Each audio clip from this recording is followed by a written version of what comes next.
Welcome to the Thriving One podcast. This is episode 6. I'm going to put this out of the way so that I don't drop it. It will move this in closer. This really isn't even on, okay? It's just there for pretty. Okay, if I get really upset about something, I'll turn it on and you will probably have shattered eardrums. First thing, like many times when I start this, and remember, don't confuse anything you hear in the time we're together for the truth. It's just some stuff I believe. Today, we're going to talk about how some thrivers deal with words that start with C. And last time we talked about thriving tendencies for the second episode, and we may go back to those at some point, but not today. We're going to talk about C words. But first, today's thriving tip. Choosing change is a chore. See how I worked in them C words? Thrivers often decide to make some changes in their life. And, you know, most people do. One of the things they discover right away is that deciding to change and actually changing are entirely different processes. One of my favorite examples to use for this is I'll be talking with people about change, and I'll say, you know, I'm going to suspect most of you live indoors, an apartment, a house, something like that, and somewhere in that building there's a kitchen. Somewhere in that kitchen there is a trash can. They look like this. No, I didn't buy an extra trash can. This is my real one. You sure wouldn't want to look inside here. Okay? But when we're talking about change, I suggest that those people, and I'm going to suggest to you, you go to your kitchen when you're done, and you take that trash can in your kitchen, and you move it somewhere else. See? That's change. That's change. And then leave it there for a week and try to count how many times you do this.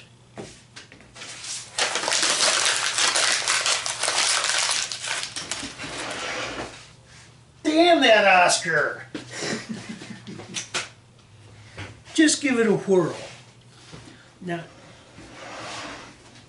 try to be patient and maybe even gentle with yourself if this change doesn't go perfectly.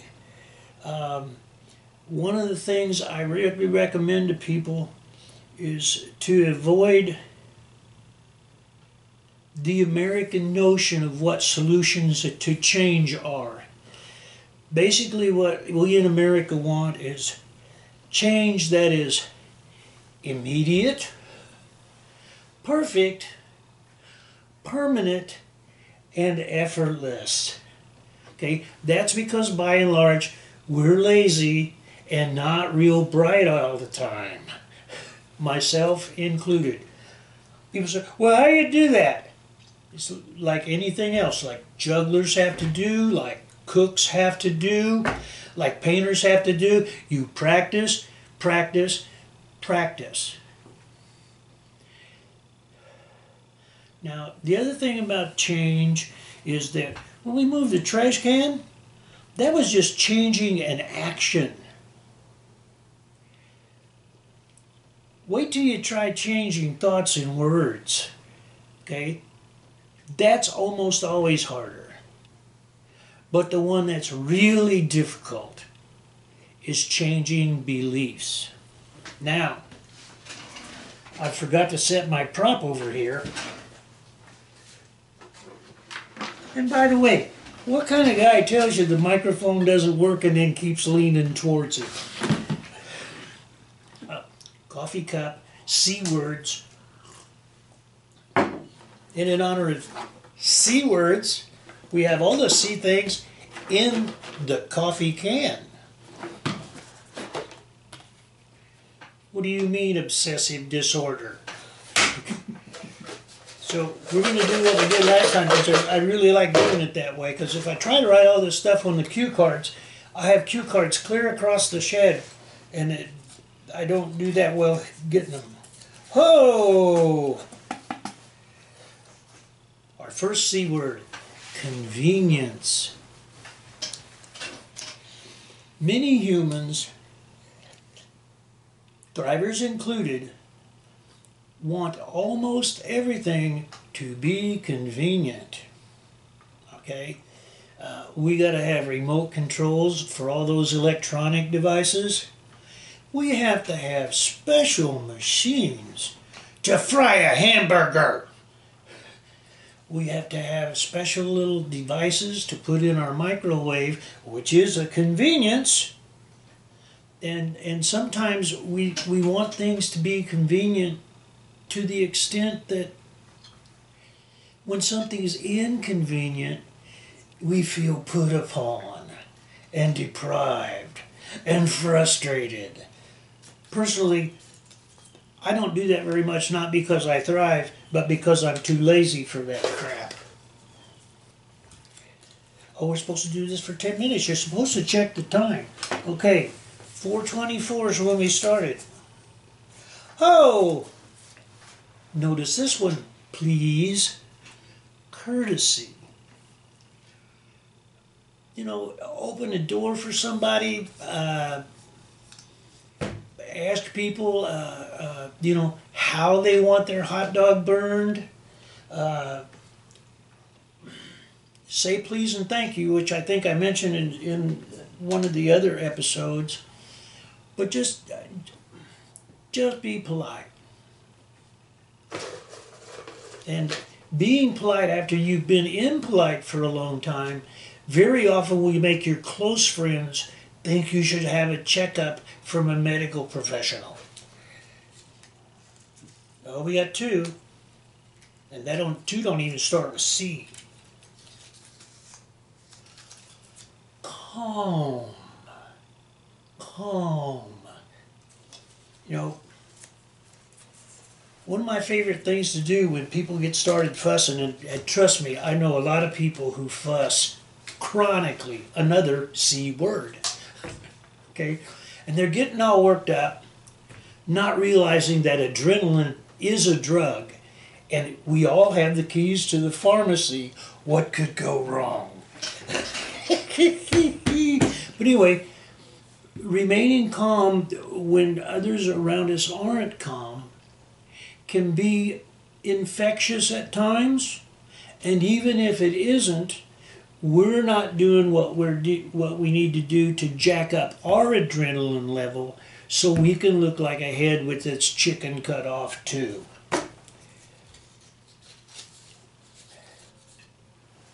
Compliment. I know we covered this last time. Compliment others. Tell them, you know, my wife made me a pecan pie, and she's been making me pecan pies for well over 30 years. And I told her, I said, you have never made me a bad pecan pie. But this one is particularly good, and I want to make extra special effort to tell you how really good it is, and thank you. And she looked at me and said, well, do you think that's just because I haven't made one for a while? She has one trait in common with me at times. It's difficult to accept compliments. I fish for compliments a lot, okay? But when I get one, it's just like, oh yeah, let's talk about some other stuff. Did I mention in the first episode I don't do this perfect? Oh, now we get two again. Chronic failure. Ooh, curiosity. Many thrivers are curious about lots of things. I was curious how to do a podcast, and they said that my mental deterioration would slow down, okay, if I just bought a lot of equipment from people. and I was curious about that, and That's interesting, and I'm curious about how things work. I'm curious about when things don't work.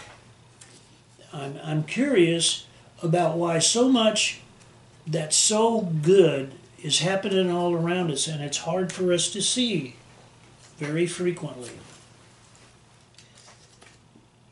Conflict. See, this is one of the words why I picked the letter C. I was thinking, in those first 5 episodes, well, this is all like sweet and nice, and everybody's going to get the idea that all these thrivers are. You can't say candy asses in a video. You can? Okay, so they don't think thrivers are all candy asses. Okay, sometimes if you're living with integrity, conflict is going to happen. Okay, now, waging conflict doesn't need to become immediately violent. And it's easy during a conflict for the conflict to feel bigger than everybody involved in it. Well, it's not bigger than everybody involved in it. One of the things I try to do with conflict, and I've seen other people do, that's where I learned it, was they try to put the conflict in perspective. Okay? People are fussing about something. 2 people, maybe work colleagues, want something done in a certain way, and they disagree about what the certain way is. Talk about it with calm. Talk about we're going to venture into another C word. I'm going to quit moving into that microphone. It started to worry me about me. Talk about the consequences of making those decisions one way or the other. And also discuss if those are the only 2 ways that this might be accomplished. Very often we do something that those smart psychologists call option reduction. Okay, well, we got to do this or this. There's lots of ways. There's more than one answer to these things. Oh, cheerfulness. Okay, that's when the thrivers are looking like those candy asses. It ain't always so. Confusion. This is one of my favorites. What's that I say about confusion is emotion, an emotion I bring upon myself when I try to make sense out of stuff that doesn't. Okay, sometimes you just look at stuff and you say, well, how's that make sense? And you ask yourself that for like days. That didn't make any sense what they did. That didn't make any sense what I did. Why did I do that? It don't make no sense. Sometimes it just don't make no sense. Just go, hey, that didn't make no sense, and go get confused about something else. I say 24? Okay, we still got over 2 minutes here. Carefree. Nobody is always carefree because we care about things.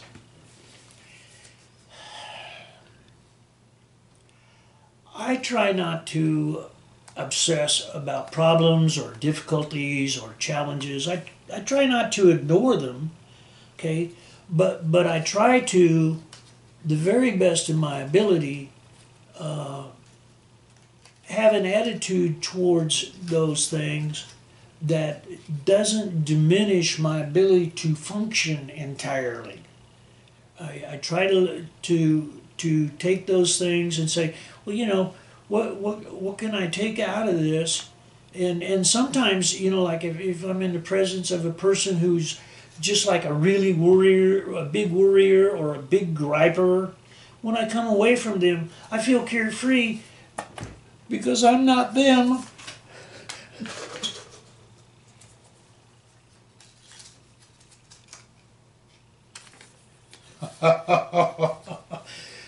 Sometimes bipolar people read things that aren't exactly what is in front of you. I opened this up and I thought the word was constipation. and it's not constipation. I don't even think I we'll put that in there for another time. It's competition. Competition happens. And it's an interesting thing about most competition requires cooperation. Okay? I like to watch football. Football comes on my TV. The two teams are competing. Okay? But they're also cooperating. You know, all the people have to stand still until the whistle blows and the ball gets snapped. And if they don't cooperate properly, the guy with the funny looking shirt throws the handkerchief and someone gets penalized. But competing can be, like all things, overdone. One of my first experiences learning the difference between play and competition, and I'm going to clean this story up just a little bit. I met a fella and he was a nice person, didn't have a lot of education. The only thing he had ever graduated from was a penitentiary. And I wanted to play some chess, so we played some chess, and I fancied myself a good chess player. And we sat down, and we played 5 games. The first game was a draw, and the last 4 games, he kicked my butt all over the board.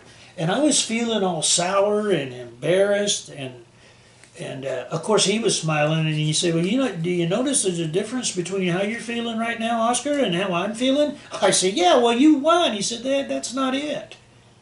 He said, the difference is that I was playing and you were competing. I said, what's the difference?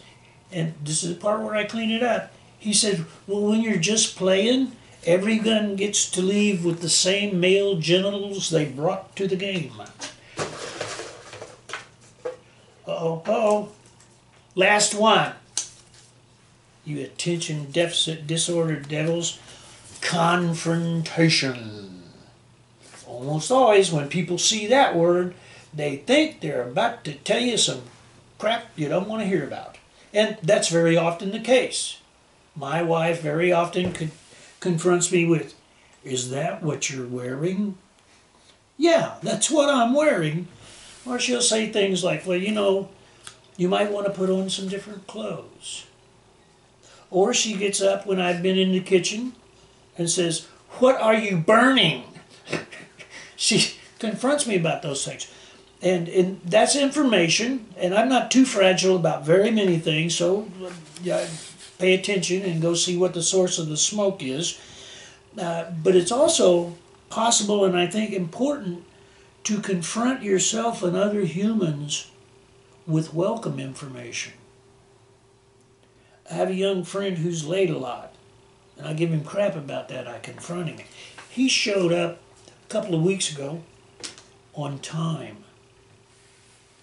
I said, how dare you throw my schedule off by coming here on time? Do you know I really appreciate that? And we had a nice laugh about it, and it was enjoyable, and he's been late ever since. So we're going to put those over there, and we're going to put this here, and we're going to move along. Promised you an aphorism. Well, not promise. I said I'd try to remember. An aphorism each time. Today's aphorism, of course, is about a C word. That C word is courage. Courage is not the absence of fear. Courage is doing what we believe we should do, even though we're scared as hell. Next time, we may do C, or we might do F. Depends how many times I get confronted and complimented. I want to thank you for listening in, and remind you that any rebroadcast, retransmission, or reproduction in any form of this telecast by anyone without express consent from me is considered flattering. There is just one us.